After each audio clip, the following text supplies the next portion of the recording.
एक दिन आदमी दौड़ रहा था, उसके पीछे दूसरा दौड़ रहा था और जोर से चिल्ला रहा, पकड़ो उसको, पकड़ो उसको।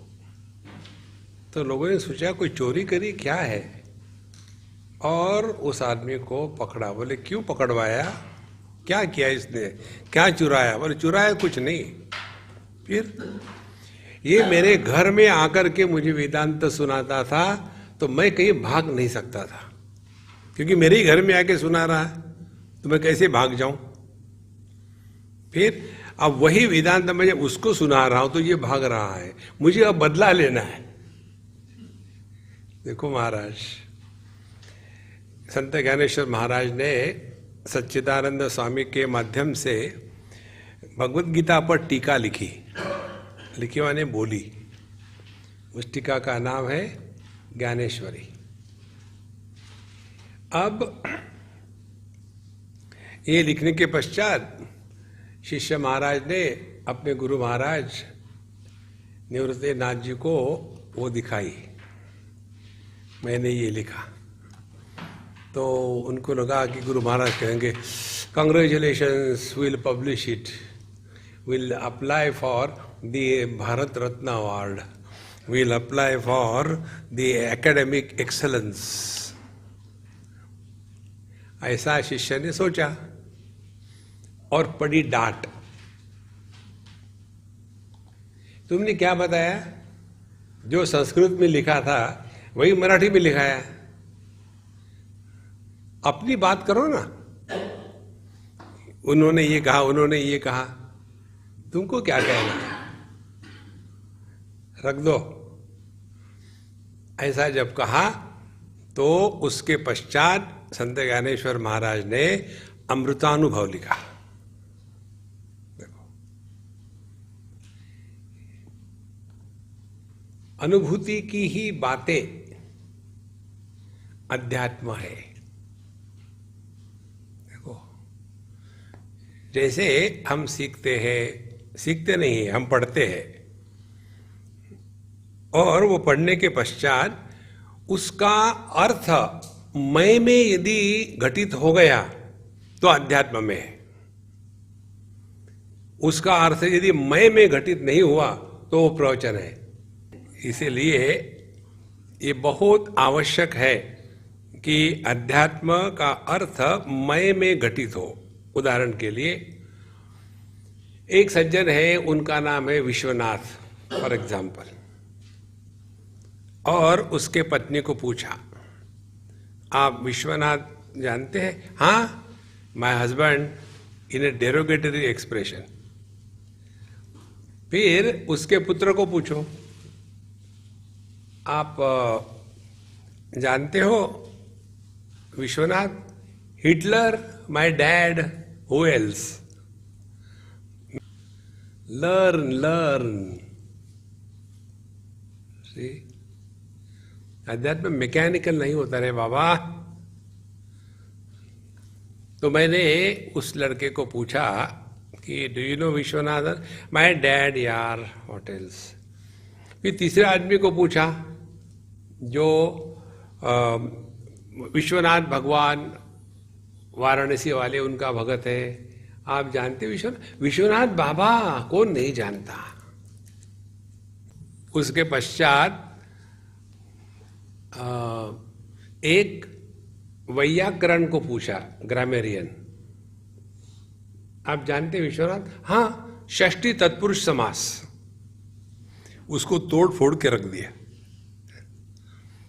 देखो, शब्द एक ही है, कितने अर्थ निकले।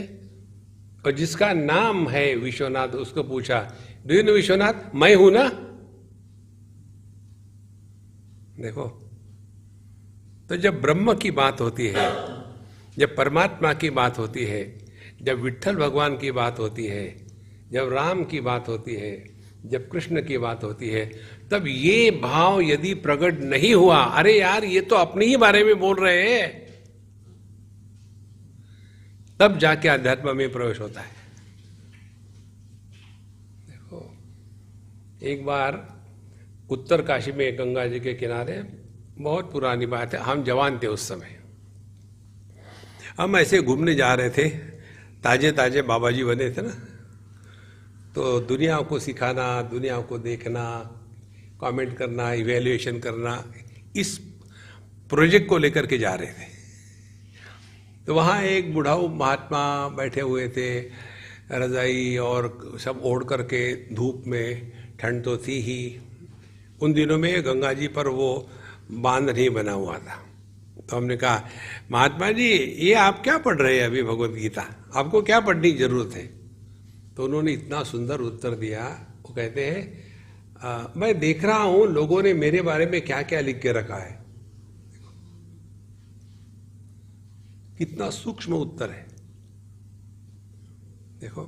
इसीलिए यहां कहते हैं, ये तो वृत्तिम विजानन्ति ज्ञात्वा वै वर्धयन्ति ये ते वै सत्पुरुषा धन्या वन्द्यास्ते भुवनत्रये। 44वां श्लोक है।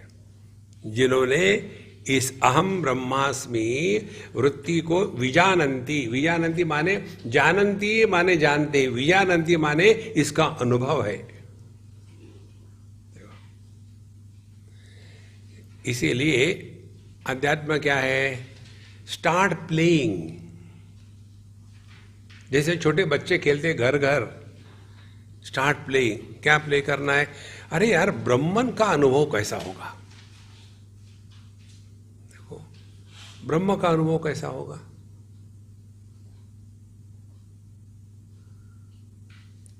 मैं ब्रह्म हूं नहीं तो वो थॉट रिप्लेसमेंट हो जाएगा। अभी अहम देहोस्मि, मैं देह हूं, फिर अहम ब्रह्मास्मि, आकाश से टपके खजूर पे लटके। देखो, तो इसके लिए हमको ब्रह्म का जो पड़ोसी है वो है आकाश। तस्मात् आत्मनः आकाश संभूतः, आकाशाद् वायुः, वायोरग्निः, अग्नेरापः, अद्भ्यः पृथ्वी, पृथिव्या औषधया, औषधिभ्यः अन्नम, अन्नात् पुरुषः। तो धीरे धीरे चले जाओ। जब आपके घर के बगल में डिस्को का स्टूडियो हो तो बिना कुछ किए आपको डिस्को के गाने सुनने को मिलेंगे ना। यदि आप आकाश में जाके बैठो तो ब्रह्म मिल जाएगा फ्री में। तो कैसे आकाश में जाके बैठना? अब खेलना शुरू कर दो। आकाश का अनुभव कैसा होगा? देखो, चिंतन शुरू हो गया।